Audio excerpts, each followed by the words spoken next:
आज का पहला पाठ प्रेरित चरित से लिया गया है।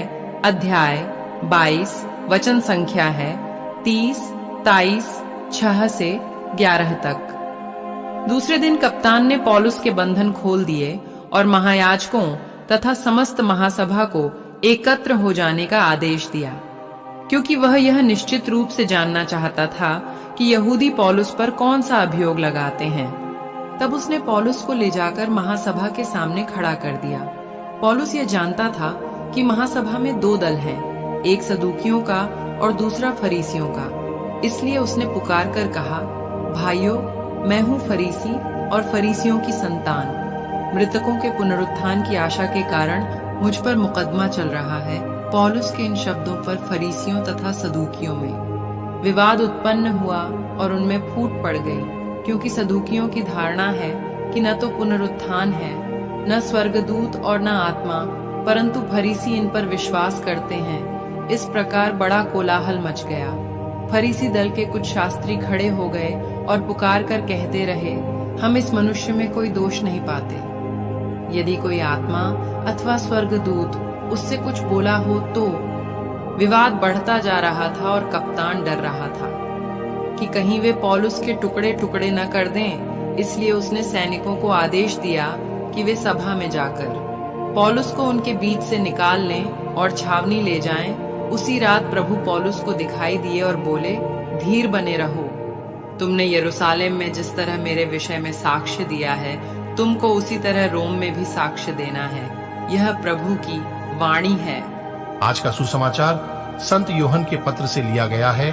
अध्याय 17, वचन संख्या है 20 से 26 तक। मैं न केवल उनके लिए विनती करता हूं, बल्कि उनके लिए भी जो उनकी शिक्षा सुनकर मुझ में विश्वास करेंगे, सब के सब एक हो जाएं। पिता, जिस तरह तू मुझ में है और मैं तुझ में, उसी तरह वे भी हम में एक हो जाएं, जिससे संसार यह विश्वास करे कि तूने मुझे भेजा। तूने मुझे जो महिमा प्रदान की, वह मैंने उन्हें दे दी है, जिससे वे हमारी ही तरह एक हो जाएं। मैं उनमें रहूं और तू मुझ में, जिससे वे पूर्ण रूप से एक हो जाएं। और संसार यह जान ले कि तूने मुझे भेजा, और जिस प्रकार तूने मुझे प्यार किया, उसी प्रकार उन्हें भी प्यार किया। पिता, मैं चाहता हूं कि तूने जिन्हें मुझे सौंपा है, वे जहां मैं हूं मेरे साथ रहें, जिससे वे मेरी महिमा देख सकें जिसे तूने मुझे प्रदान किया है। क्योंकि तूने संसार की सृष्टि से पहले मुझे प्यार किया। न्यायी पिता, संसार ने तुझे नहीं जाना, परंतु मैंने तुझे जाना है, और वे जान गए कि तूने मुझे भेजा। मैंने उन पर तेरा नाम प्रकट किया है और प्रकट करता रहूंगा, जिससे तूने जो प्रेम मुझे दिया, वह प्रेम उनमें बना रहे और मैं भी उनमें बना रहूं।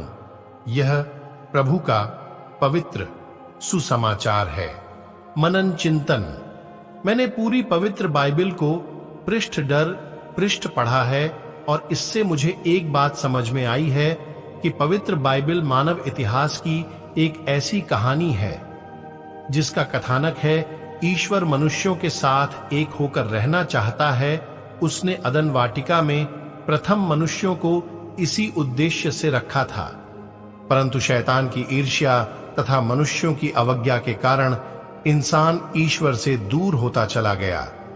फिर भी ईश्वर अपनी इस योजना को रद्द नहीं करता।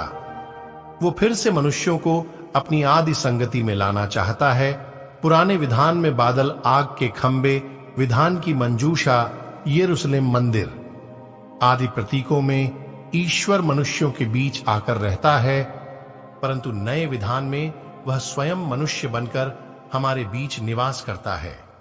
और जब अपना धरती पर का निवास समाप्त कर जब देहधारी शब्द पुनः पिता के पास जाता है, तो प्रार्थना करता है, मैं न केवल उनके लिए विनती करता हूं, बल्कि उनके लिए भी जो उनकी शिक्षा सुनकर मुझ में विश्वास करेंगे, सब के सब एक हो जाए। और वे आगे कहते हैं, पिता, मैं चाहता हूं कि तूने जिन्हें मुझे सौंपा है, वे जहां मैं हूं मेरे साथ रहे। मैं समझता हूं कि हमारे जीवन का अंतिम उद्देश्य भी यही होना चाहिए कि जहां हमारे प्रभु यीशु हैं, वहीं हम सब भी रहें। हमारा दुनियाई जीवन उस स्थान की ओर हमारी एक यात्रा है। यूहन्ना के पत्र में प्रभु का वचन कहता है, मेरे पिता के यहां बहुत से निवास स्थान हैं। यदि ऐसा नहीं होता तो मैं तुम्हें बता देता, क्योंकि मैं तुम्हारे लिए स्थान का प्रबंध करने जाता हूं।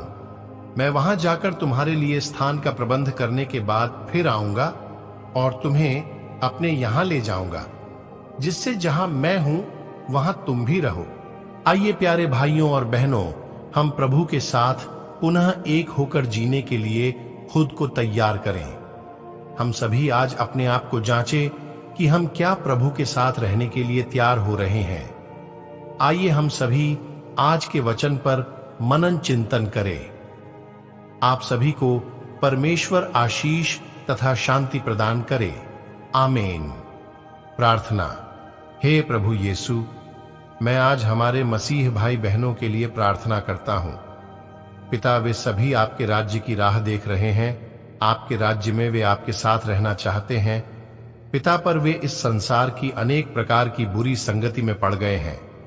पिता, मैं उनके लिए प्रार्थना करता हूं कि पिता आप उन्हें सही रास्ता दिखाइए, उनकी सोच को बदल और बुद्धि प्रदान कर, ताकि वे अपने जीवन में सही रास्ता ढूंढ सके। मैं आपसे प्रार्थना करता हूं। आमीन।